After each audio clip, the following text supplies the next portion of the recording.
میرے والد محترم اللہ تبارک و تعالی انہیں سلامت رکھے، وہ فرمایا کرتے ہیں کہ باپ اگرچہ خود راجا نہیں ہوتا، لیکن جب تک باپ زندہ ہے تو اس کی اولاد راجا ہوتی ہے۔ اس لیے کہ جب تک باپ زندہ ہے تو باپ مصیبتوں سے، مشکلات سے خود نپٹتا رہتا ہے۔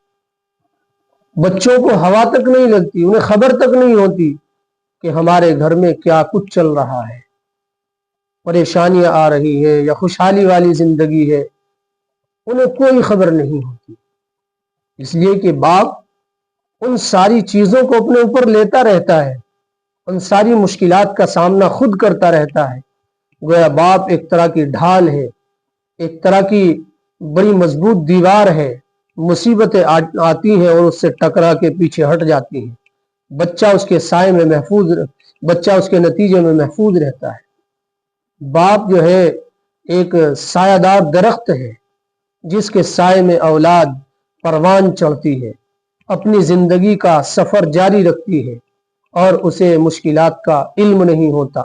اور باپ جو ہے اپنی اولاد کو سایہ دیتا ہے، خود دھوپ سہتا ہے، دھوپ کی تپش میں جل جل کر اپنا رنگ بھی جو ہے وہ سیاہ کر لیتا ہے، اپنی جوانی کو بچوں کے لیے قربان کر دیتا ہے، اپنی خواہشات کا خون کر دیتا ہے۔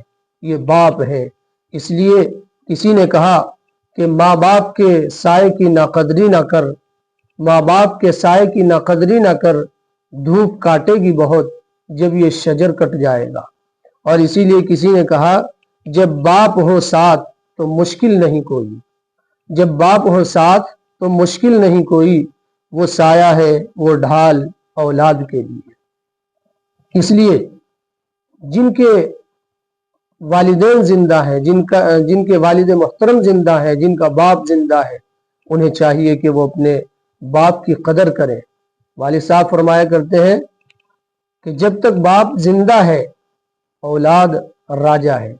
اگرچہ باپ خود جو ہے راجا نہیں ہوتا، اور باپ کی اس قدر و قیمت کا اندازہ، اس بات کا علم کہ باپ کے رہتے ہوئے ہم راجا تھے، اس بات کا علم اولاد کو اس وقت ہوگا جب کہ وہ اس سائے سے محروم ہو چکے ہوں گے۔ بڑی نامحرومی ہے ان لوگوں کے لیے جو اپنے باپ کی قدر نہیں کرتے۔ اس لیے اپنے باپ کی قدر کیجئے، تعظیم کی، عظمت کی نگاہ سے ان کو دیکھیے۔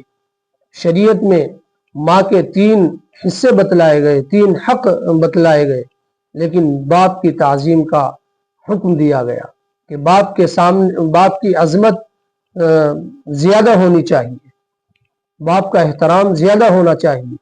وہ باہر کے حالات کو اچھے سے جانتا ہے۔ اگر کوئی فیصلہ آپ کی طبیعت کے خلاف بھی باپ کا جا رہا ہے تو اس کو خوشی خوشی برداشت کیجئے، بہت ممکن ہے اسی میں رب نے آپ کے لیے خیر رکھی ہے۔ بڑوں کے فیصلوں میں یقینی طور پر خیر ہوتی ہے۔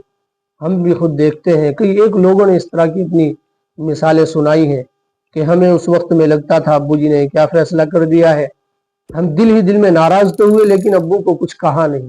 بعد میں وہ صاحب بتاتے ہیں کہ ابو کے فیصلے میں ہم نے بڑی خیر دیکھی۔ تو اس لیے اپنے بڑوں کے فیصلے پر راضی رہیے اور ان کی جو ہے قدر کیجیے، عظمت کی نگاہ سے انہیں دیکھیے، اور اس بات کا لطف اٹھائیے کہ جب تک آپ کا باپ زندہ ہے، بھلے وہ راجا نہ ہو لیکن آپ راجا ہیں۔